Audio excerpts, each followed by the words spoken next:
wufuudani oo hogaaminay madaxweyne ku-xigeenka dowladda Puntland General Cabdisamed Cali Shiire kana kooban qaar ka mid ah golaha wasiirada Puntland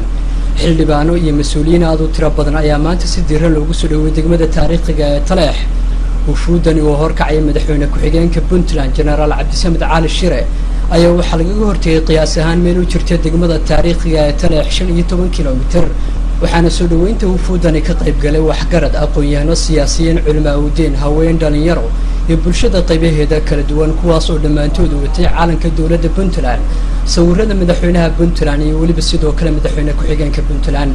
soo dhaweynta kadib ayaa waxa loo soo galbiyay madaxweyne ku-xigeenka Puntland iyo wufuudiisaba danka qasriga uu ka degi doono degmada taariikhiga ee Taleex waxaana munaasabad lagu soo dhaweynay wufuudani uu horkacay madaxweyne ku-xigeenka Puntland ka hadlay mas'uuliyiin uu ka mid yahay maayarka degmada taariikhiga ee Taleex Maxamuud Cali Warsame wakiilka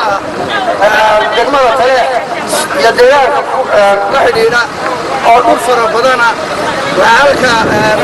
waxaa salaan idin soo gudbinaya madaxweynaha iyo wafdigiisa xubnaha baarlamaanka golaha wasiirada madaxda sharafta leh oo la socota dadweynihii reer Taleex oo ay ka kooban madax dhaqameednadii culimo awdiintii dhalinyaradii ganacsatadii ururradii haweenka ardaydii dhammaan ummadii reer Taleex oo dhan baa halka idinku soo dhaweynaysa waa deegaankiinii waa dalkii aad u dhalateen waa kaad wax u barateen waa kaad madaxda u ahaydeen waa kii aad dee wixii sharaf iyo karaamada aad ku lahaydeen waa idinku soo dhaweynaynaa ku soo dhawaada waa wixii waxtar iyo waxqabad deegaankan aad u wadaan inkastoo